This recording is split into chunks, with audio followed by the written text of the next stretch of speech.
far exceeded my expectation. Can you hear me? Yeah. All right. Thank you. Appreciate it. I'll run through that.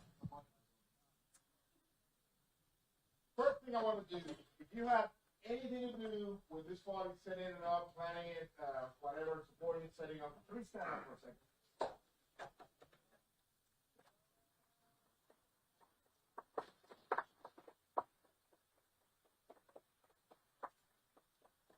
Thank you so much.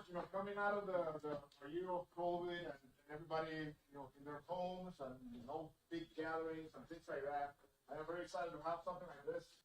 Where I, it was still small gatherings. It was still like things. It was just tough on everybody, right? So I'm glad that we can get back to something like this, and I am very happy to be back in this group, which I'm on a loan from, right? I was the 71st Commander. It's my third time in Edwards, and I'm really, really excited to be here this time around. And there's some very exciting things happening here in the group that I'm going to talk about in a second here. But first, I'm going to open the floor for Mike coming in for a few words and a prayer. Good morning, everybody. I had to check in. I flew in from England, RAF Elfonbury, on Wednesday night. Drove down yesterday, and just like a good flight, it took me 8 hours to get down here from San Francisco. So I can't think of a better place to be than with this group of people. And I've been privileged to get to know some of you. I look forward to knowing you as we go forward. And it's just an important time of year for us. When we take a look at that, we talk about Christmas season. And we talk about the holiday season, which includes other faith traditions and other people of non-faith. Because it's a time that we want to look back at what was good. We want to look forward with hope about what good can be. And our role in the process of that. And this is a time to celebrate that. Where we've come from, where we are, and where we hope to go.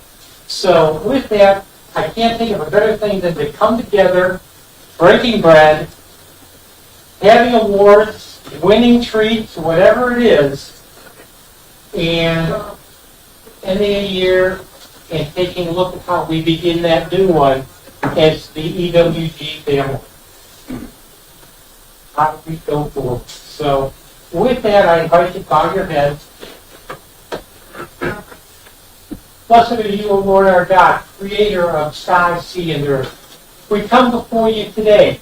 We come before you to give thanks for all that has happened. We ask you to open us to see the good, to see the silver linings. We ask you to prepare us for the upcoming year so that we can truly not just be a team, but a family. That we will stand together and that we will do one of the important jobs on this phase, which is to ensure that our equipment takes our people into the field and returns them safely after their mission. We give thanks for your work and thanks for your service. We remember them, all those that are deployed around the world, and we ask you to bless them during this season as well. And we ask all this in your name. Amen. I'm sorry, I got caught. I'm on kind of cities. I got caught because they needed an MTech teacher, so I have to go back because we're evaluating new instructors. So I'll try to speak back toward the end. Thank you all. Happy holidays, everybody.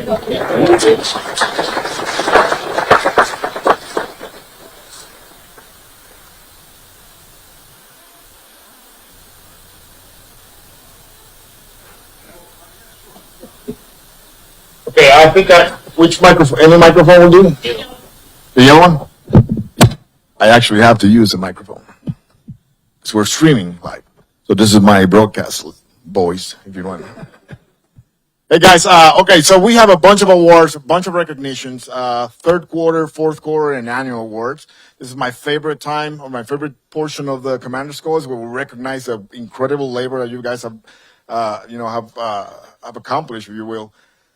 It never ceases to amaze me how much work this group actually does, and but it's kind of in the background a little bit, right? I want to bring that to the forefront. So every time I give an award here, think about that person putting 40 hours a week, 4 weeks a month, year after year, just to get amazing things accomplished that nobody else knows about, because we're all in our own, we're all in our own offices and silos, if you will, and we don't get a lot of a cross communication across the squadron. So I intend to be more proactive along those lines, and giving awards across the group is one way of doing that. So even though we don't have time to cite what the accomplishments were, I want you all to join me in a round of applause every time we call one of the names. So next slide, we have a bunch of them.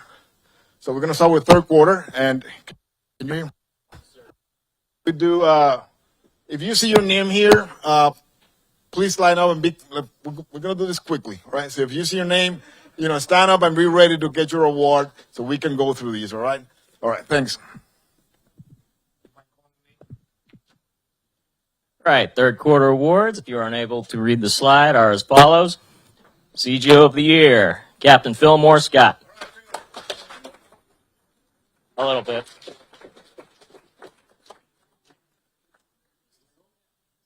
Appreciate it. 3, 2, 1. Sorry, my hand. Oh, 3, 2, 1. You hold on.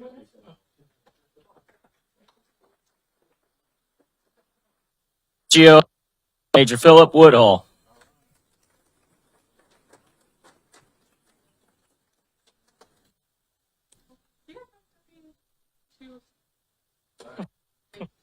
Awesome. 3, 2, 1.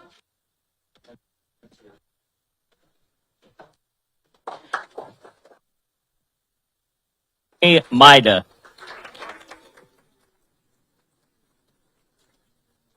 Thank you. 3, 2, 1.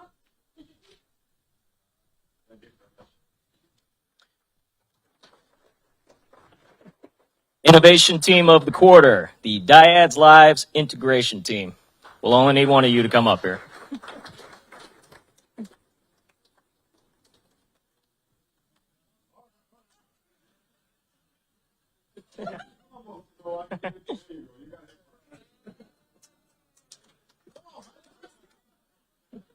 Thank you. 3, 2, 1. Supervisor Manager of the Quarter, Mr. Caleb Amposta.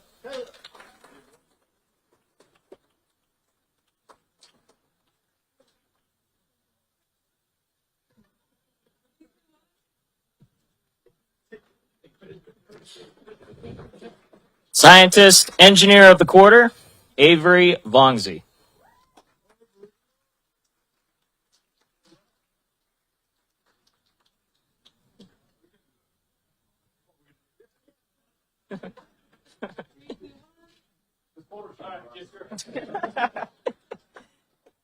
Staff Technician of the Quarter, Dave Lathrop.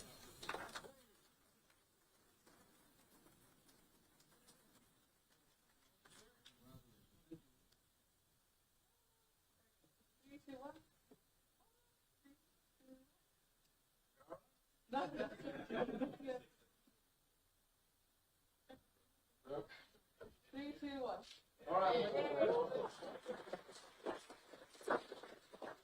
Admin CSS of the Quarter, Miss Bailey Crokel.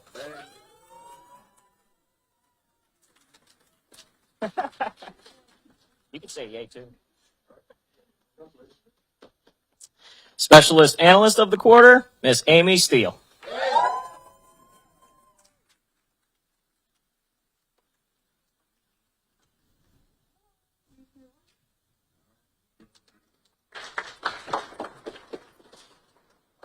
Program or Project Manager of the Quarter, James Morris.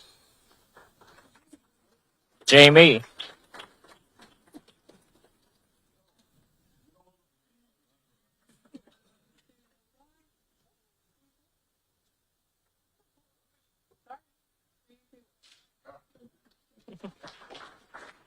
Team of the Quarter, the CSUM Upgrade Team.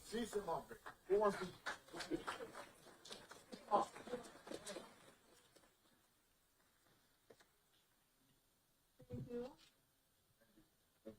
This, by the way, systems upgrade, it's a significant upgrade to the capability we have in the back. So if you want to learn about that more, make sure you talk to the team about what actually we're doing.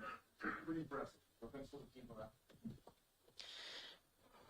And last for the third quarter, the test team of the quarter, VI 41.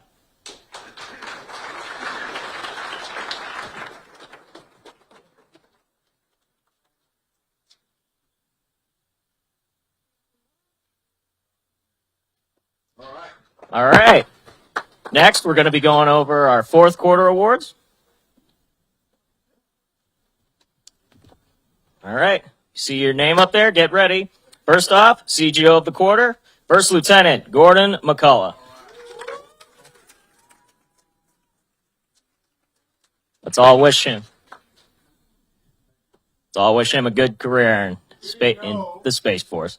If you didn't know, Gordon here is leading the group for a very, very good cause, right? He's actually starting GPS, in the next class, the December class, so congratulations for that.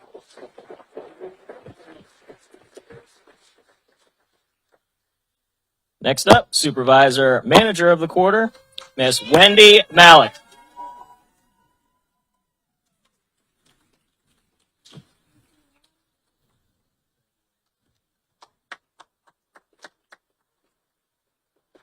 Scientist or Engineer of the quarter, Michael John Ruiz.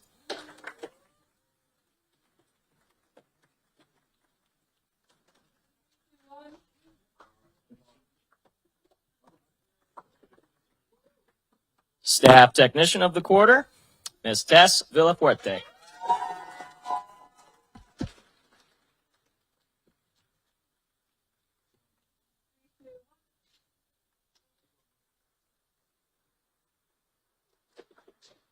Admin, CSS of the quarter, Miss Raylene Locker Prothrow.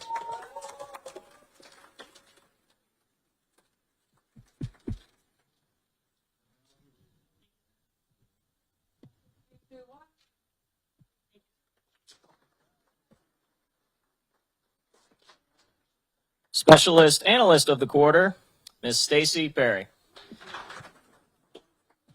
Congratulations, Stacy.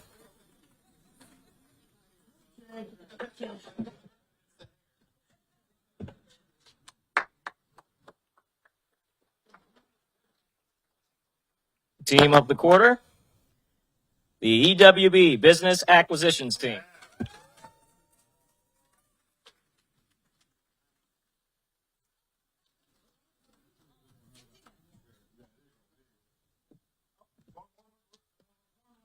Do you want to step one? Lillian, flip your badge. I'll go. Ready? 3, 2, 1. All right.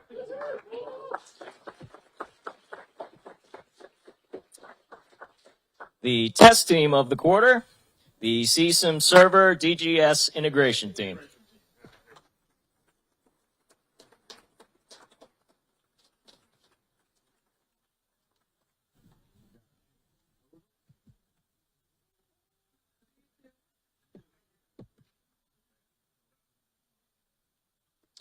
And finally, for the fourth quarter, the volunteer, Eric Valdez.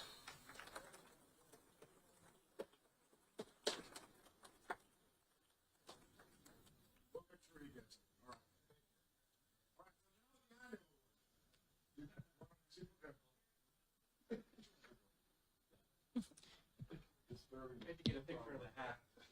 3, 2, 1. Right, so annual awards. Oh, we put them all there, all right. Let's do a little whatever. And for the annual awards, CGO of the Year, Captain Irene Wookner.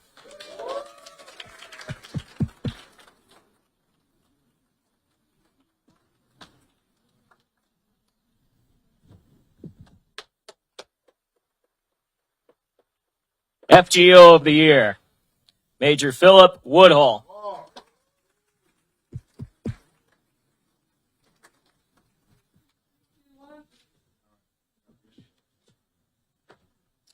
Supervisor Manager of the Year, Caleb Amposta.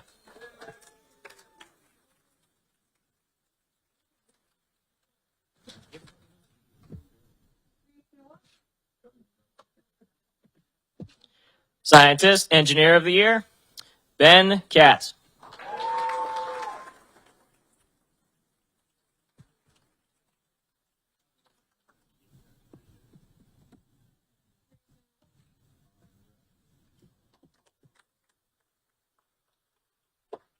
Staff Technician of the Year, Ms. Kristen Burks.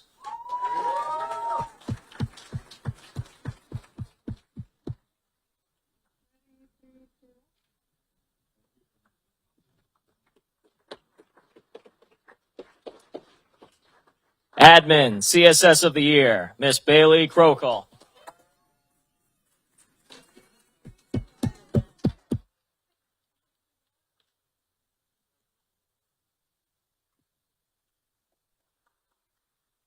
Team of the Year, Riot Team. That don't mean start a riot, people. So for our education, what is RIOT? RIOT stands for? Return to IoT is KC46. Congratulations, congrats. It's awesome work. We're not catching. Thank you so much. Everyone? And here we go. 3, 2, 1.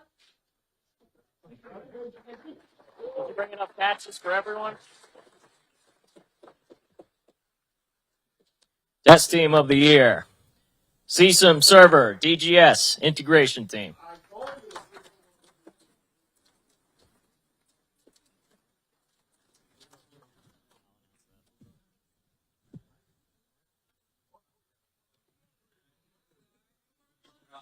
you. Wait a minute. Thank you. And then type in. Background, I'm so sorry. 3, 2, 1. All right, thank you so much. Congratulations. Thank you. Our Volunteer of the Year, Miss Valerie Kettering.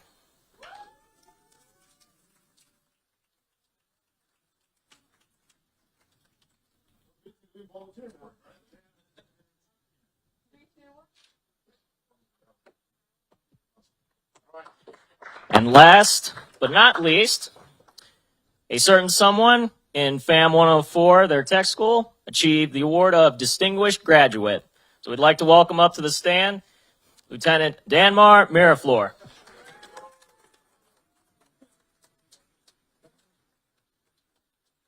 Let me just say, in the military, when you go to certain training programs and such, there's usually a program called the Distinguished Graduate. That really takes the top 10% of those classes and recognizes them.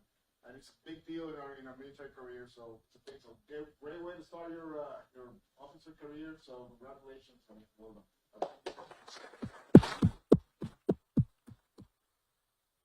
Let's have one big round of applause for all of our award winners and all of you.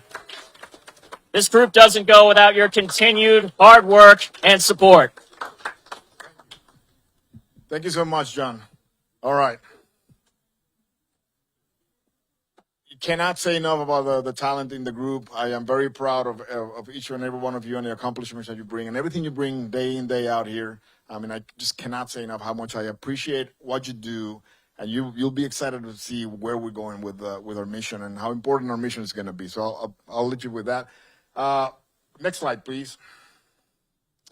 So these are folks that are left our group. If you're here, stand up. Okay, that's what I thought. That's what I thought. You're still here. You little son. Thanks for being here. I know you're on your way out. But next slide. But these are, first of all, where am I? You have Hales? I am so sorry. I went back and I saw the farewells. Hales, if you are new on this chart, please stand up so we can welcome you formally to the group. Go. This is awesome. Look at that. Welcome to the group. Welcome to the group. Okay, we got into a little PIO there. All right. If you're the partner of this baby, are you here? No, I don't think. No, okay. I'm sure we had more of those. And I remember one time, we'll work on that. When we have babies, I think we have onesies and things that we can give them. that our group onesies. We'll make sure that that Kai gets his EWG onesie. So we'll do that. All right, next. All right. Anybody knows what DEOX is? Yeah, we do it like every year, all the time. Like we fill out survey, climate survey. How do we feel about workplace? How how are we treating each other? How do you feel? How safe do you feel in your environment? So I got our survey out soon after I joined the group. You guys participated. We got a pretty good number of participants in the survey. So I'm just going to show you the summary of the results. This is part of what I have to do, but this is something that I want to do, right? So next slide. So I'm just going to give you this summary. The green bars are what's positive in the group, and these are the things that you guys thought they were very positive in terms of our climate. At the top, high morale, 47%. Not as high as the bottom one, which is high connectedness. I'm not sure what that means exactly, but I mean, honestly, you tell me if you know, right? But the general context and overall message that I gave from this slide is that we're doing okay. I mean, the group, I think we feel part of the group, that we feel that we are in a good environment to work with. So in general, I was very pleased to see a lot of kind of good numbers coming out of in that area. Cohesive organization, supportive leadership, very big for me. Right? You get the leadership that we bring to you or that you interact with on a daily basis. To me, it's very important that you feel supported in that region. Work-life balance. I was actually pleased to see that you feel that we do have a work-life balance. Although I'm going to show you the number, the negative trend on the next slide. Not just yet, but I was pleased to see that I do believe in work-life balance. Because I think when you do spend time to live your life, you actually have a better mindset when you come to work. So, striking that balance the right way, I think it benefits us in a big time. You don't get burned out. Inclusive organization, very pleased to see that. Transformation. So these are before I got here. Honestly, I think a lot of goodness out of these slides. So the next slide is what the negative trends here. And the number one is high stress. And I get it. I mean, I think that is true. And it's not unique to this group necessarily. When you were not necessarily well resourced, we have fewer people to do the work. It can add stress to our daily chores here. But 40% means that not everybody's experiencing that either, right? So, but overall, you see how small the numbers are. The one thing that really caught my attention, and it should call your attention as well, are these three. And if you cannot read it, 21% sexually harassing behaviors, 21% racially harassing behavior, and 20% workplace hostility. Small numbers. Now, in the game of numbers, right, if you have 20, 30 people answering a survey, those will probably present one, maybe two, right? Small cases, but not acceptable, all right? So if you go to the next slide, please. I'll talk to this about something. So harassment, zero tolerance. I have absolutely zero tolerance for harassment, sexually harassment, racial harassment, any kind of behavior. If you see it, report it. If you see it, stop it. If you see it and you're not comfortable addressing it yourself, tell somebody about it. I will actually look into it, right? I will look into it. That's my my commitment to you. I will look into any type of harassment that's shown or it comes up. It just doesn't help anybody, right? So I'm going to leave it at that because then our mood kind of starts getting a little sad here. But no, in all seriousness, if you see it, just report it. That's all I ask for everybody, right? Do not tolerate it. Help me with that, and we have a better environment for everybody at the same time. These are some comments, my picks from the comments that you actually provided. The top one, telework. So let me talk about telework. You just saw, I think I gave all the leadership the policy for telework. General Richardson, our AFMC commander, sent out a note for the entire force. on his posture of to telework. Now, he's not implementing policy. He is for his headquarters, but he's not. He decided to leave all the way down to all the commanders, push that authority down for the commanders to handle that. I am a believer of telework. After the pandemic happened and everything else, I enjoy my telework time when I can take it. I haven't been able to do that ever since. But when I could, I enjoy it very much, and I know the value of it. I also agree with him that when most of the work is done outside the office, we miss an important element, and it's the connection. It's the connection, is the idea generation, is the conversations that happen in the water cooler. A lot of work gets done, that way, and I'm with him on that. So I'm not describing a policy for the group. I'm going to let your commanders and directors do that. But from my end, first of all, military, we, by order of the general, or not ordered, he's doing this in the headquarters, I'm not going to follow suit. For military, we're just not going to have regular telework days.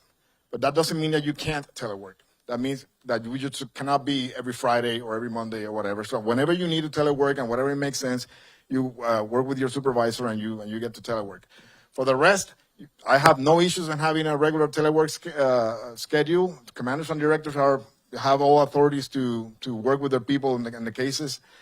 Be mindful that there's some people that cannot telework, right, because of the nature of the job. So not all the jobs are suitable for that type of arrangement. But if it is, I have no issues. Any questions with telework in general? Okay, I do have an expectation that we do more work in the office than outside the office. So if we, whenever it makes sense. Two, I saw a little bit of this. So if you've noticed, the workforce in general in the wing is younger and younger and younger. We have this bathtub. We have a lot of young talent that got here that started working not so long ago in the wing. And then we have this, I'm sorry, it's the audience point at you. The older, cadre, gray beards. And again, I'm sorry, I was not pointing at you. We have the gray beards, and so there's a bathtub, right? We don't have a lot of people in the middle with 10, 15, 20 years kind of experience that are usually your supervisor, your flight and things. So the wing is, having to select younger and younger supervisors. Not that they're not capable of doing the work. There's some awesome people being selected for the job, but they may be missing a couple of tools in their tool bag because they haven't done it for a long time. So I hear you. There's some less experienced supervisors that may not know how to do certain things or manage certain things. It's on the gray beards and the people who've been around for a long time to actually pay attention and mentor our younger supervisors. And whenever a younger supervisor feel that they need some help, you should be able also to reach out and, hey, what do I do with this case? Have you seen something like that before? I expect that of our supervisors, and I expect our senior leaders to actually be taking that mentoring role. Perceived favoritism for engineering across the wing. I've heard it before. I really want to squash that. The engineers in the base, they are directly related to the mission of the base. Anybody can tell me what the mission of this base is in general? In one word. Test, right? So obviously a test, requires a lot of engineering behind it. But test doesn't happen with engineers alone. Test needs the security people to make sure that we're doing things right. Test needs the business division to make sure that we have the funding, the money, and the training, and everything else that we need to do. Test needs program managers, we're accountants. Test needs the janitor that comes and cleans our trash cans every day and cleans our carpets. It's a whole team effort, right? So, engineers, yes, they run the mission. Pilots actually fly the missions, right? But nothing test.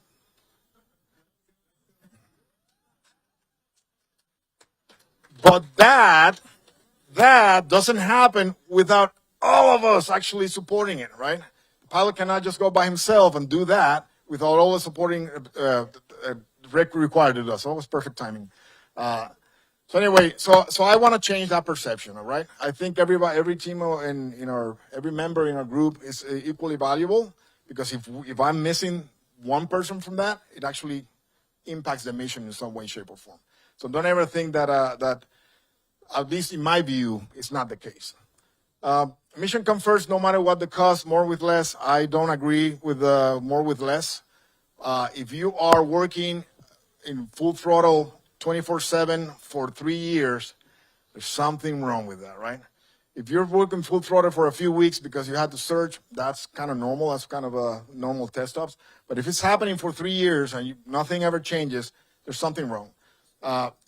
We should be able to know that that's happening. And if that's happening, it's probably a resource problem. And it's probably something that you should bring your leadership so we can try to manage, right?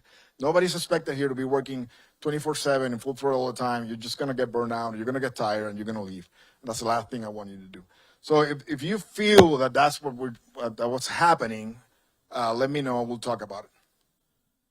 Top-down comms group, I'll work with that. I'm trying to communicate as much as I can, but you understand it's a large group and a lot of people working different CTFs. So the communication, obviously, it's a little challenging across the group. But I'm trying through email at least do something like that, and we'll do more engagements like this in the future. And less meetings, yay!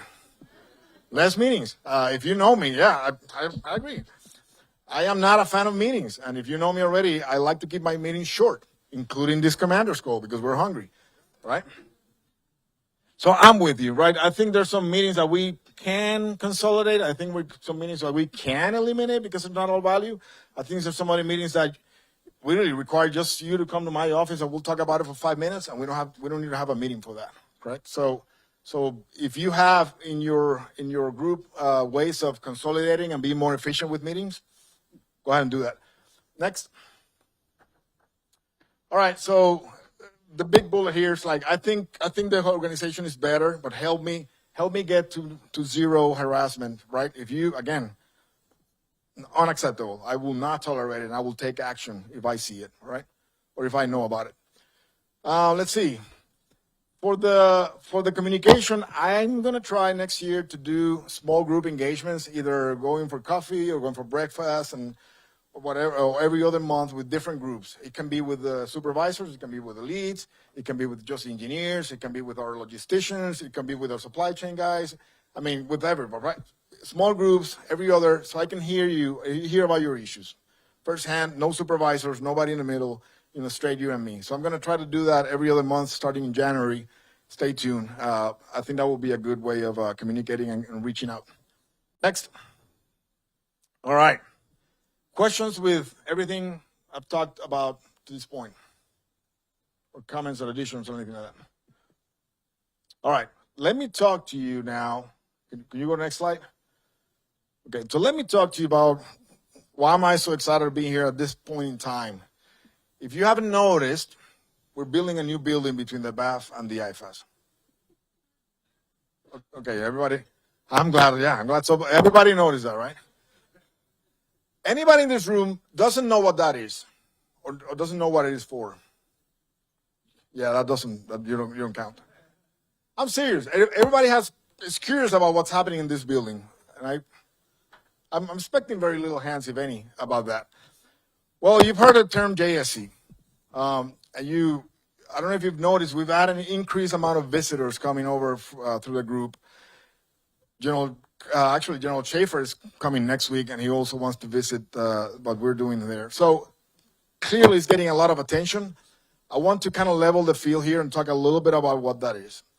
So if you're tracking the F-35 test, right, the operational test, the only thing left for them to declare, to finish IOT&E is some set of tests that they cannot do in live, outside air ranges, for security reasons, for capability reasons. For example, you don't want to transmit the wrong things, and we cannot offer that program enough radars and emitters and threat simulators to do the tests that they need to do. There's no secret. Our goal here is to, stand up against China if one day we have to do so. So very important to do. So the government decided to start building an environment in the virtual world, a simulation of sorts, if you will, where it's a digital range, right? So the JSC in PAX, the guys of PAX River have been working on this for years and spending a lot of millions of dollars to build this range. And they're getting to a point where it gotten really, really, really good. This is still Navy, PAX, and F-35 program. It got so good. Now you got folks from the Top Gun, folks from the Warfare Center here in Nellis, going to PAX to get some training. They go in the first day thinking that they're going to be, they got all the best training in the world. So how difficult could this be? 3 hours later, they're all dead, right? In the simulation, all right? So clearly there's a need for something like that. It took notice, the chief of staff took notice of the Air Force and decided that JSC will be the platform where we're going to be doing test and training for the entire Air Force. Navy is going the same way. Navy said JSC will be the way we're going to do test and training. Now, AFTC, recognizing earlier the value of this environment for testing, because if you're tracking EW testing, we also have limitations on what we can test in open air ranges, and we also have limitations on how many threats we can present. The AFTC decided to build 2 facilities, one in Nellis and one here in Edwards. The one in our complex is the one in Edwards, obviously, and we're building a similar one in Nellis, and they're all under the 412 EWG, specifically the 445th Test Squadron. So we're building a digital test and training range. Forget JSC. What we have, the facility is a digital test and training range that is enabled by the JSC environment that PAX is building. Now, there will be continuous improvement to that environment to upgrade things, upgrade environments, upgrade the models, upgrade the threat systems and such, so we can do a lot of testing in a very closed space without ever they need to transmit anything outside, and actually presenting a real threat scenarios to our systems and weapon systems we test. Revolutionary in terms of on how that kind of a game changer if you think about it.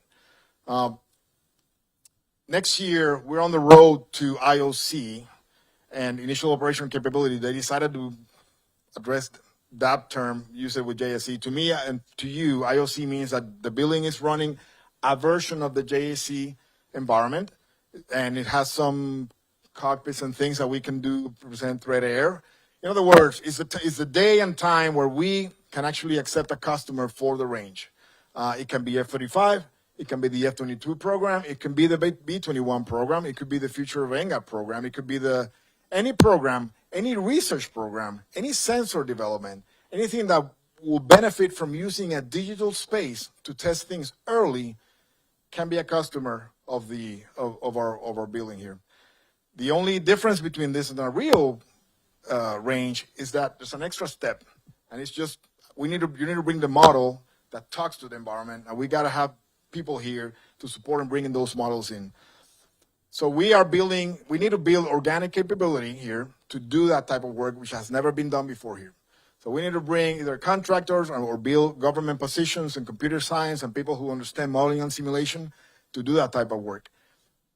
What that means for the rest of you and the rest of the TNG and the rest of the base is that the people who plan and design and execute tests need to start thinking how this thing can actually accelerate your test processes, right? And that's an exercise we're going to start working on next year with TNG and the wing hopefully on board. So start thinking about how do we use it? How do we use this thing? What does it mean for test? And yada, yada. That's the building. Now, if you go to the next slide, the building and the capability brings a terrific opportunity for the group to really act as a group, together to accomplish EW test, if you will. So why do I say that? We have the BAF. Now, you think of the BAF you can do tests in an indoor range without transmitting anything outside, right? So we can use the BAF, and I don't know how we're going to do that. We're thinking about it, right? We can use the BAF to actually collect real data to validate models. And if we have a good model that now we can bring to JSC, we can actually use the BAF to create blue systems models that we can then bring to the China environment and see how good that is, or where are the deficiencies, or whether we need to tweak, or whether we need to change, right?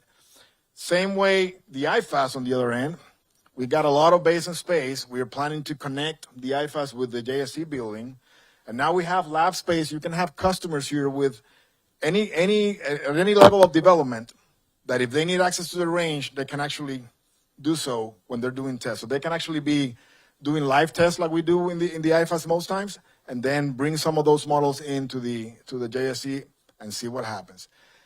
the what happens, or that business model is the one that we need to think about because we've never done it before. Never. The Air Force have never done this before. The Navy has never done something like this before. So it's very excited to be here.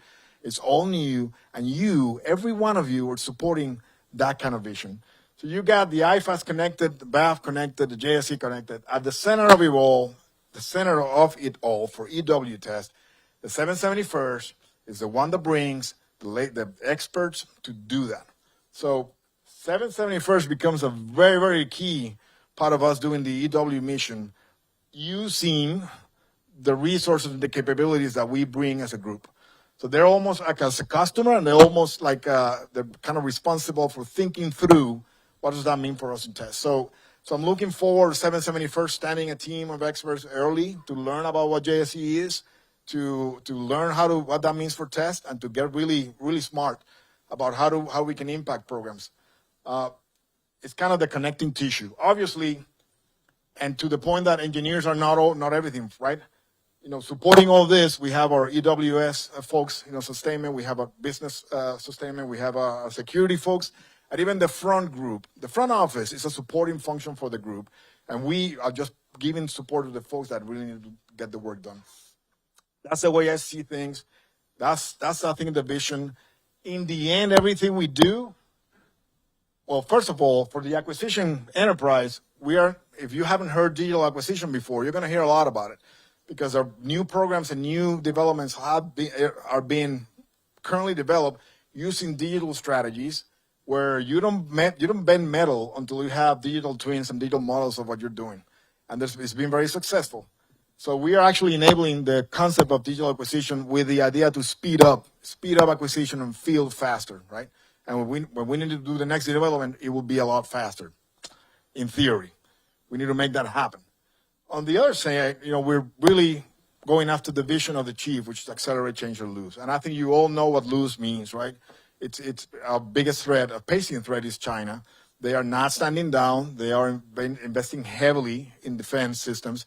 We definitely don't want a war, but one of the strategies to not get in a war is to be able to have a credible force that can stop, anything that they may be thinking about doing. So it's very important that we get this right. The entire Air Force is looking at EWG to get this right. Everybody's watching, everybody wants to do it, and it's going to be our priority. But once it stands up, we need to be ready to use it and execute. And that's going to be a lot of work that requires all of our support. Any questions with this? I'm very excited about this, and if you want to learn more, and I'm happy to talk more, we can do tours for our own folks. So if you want to see what's happening in the building, I recommend you do that before it gets security accreditation. Because once it gets security accreditation, you can't go in anymore. So right now we can do that. If you want to bring from the business guys, sustainment, anybody in the group wants to learn more about this, schedule a tour. Let's get you in. We'll talk about it, and you'll learn what we're doing here. All right? Cool? All right. I think that's my get off the stage slide. Go ahead, next. Last thing I help you with, if you haven't noticed, helping agencies here on base consolidated everything into one building. And I think I have the building next to it. But these slides are going to be available to you. If you know somebody who during the holidays, holidays can be a very tough period for a lot of folks. You've heard this many, many times. All I'm saying is we take care of each other. If you yourself, or if you know of somebody who is struggling through holidays or needs some kind of assistance and is on base here, and know that there's a place that you can go and they will direct you and give you the help you need, and they will tell you what to do next. This is some service that the wing offers to everybody, contractors, civilians, military, anybody can go here and they will get attention, at least guidance on what to do next, or even help if that's the case, right? That code, it's a phone app where you have all the phone numbers of all the people that provide help.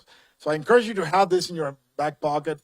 And again, it may not be you, but if you see somebody struggling, have that ready. Listen, I recommend you call. I've done that before. I've told people, I recommend you talk to these guys. I think they can help you, and they follow suit. So that's that. If you go to the next slide, I think that's the new building. I think it's over here, building 20, Popson Avenue. No. So all the helping agencies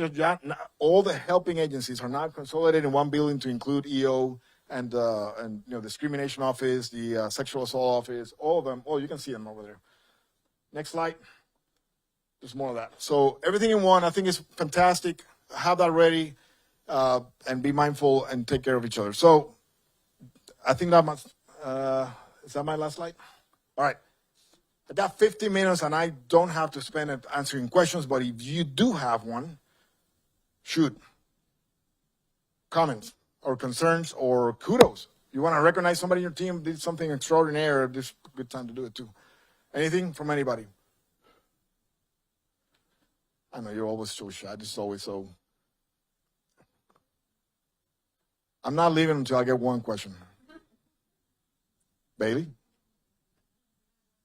Oh, okay, go ahead.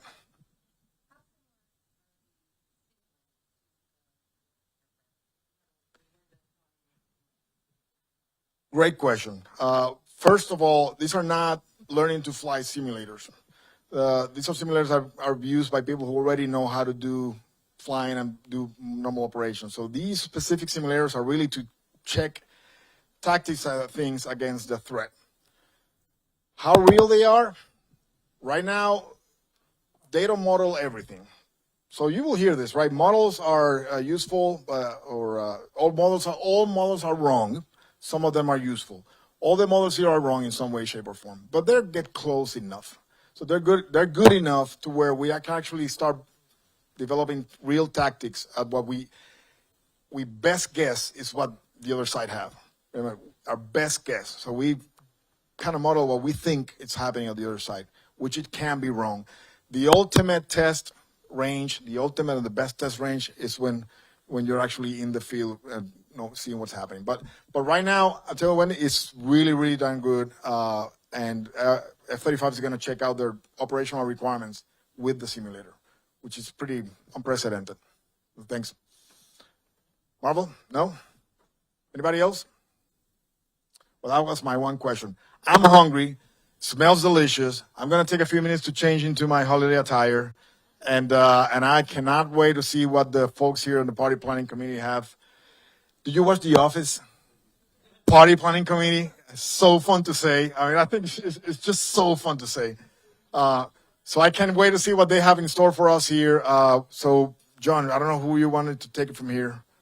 Do you have anything? I have the music here, which I'm going to start playing soon here. So you want to take over? All right, guys. Thank you so much. Happy holidays. Take some time to decompress, and we'll see you in January, up and ready to go. Thank you.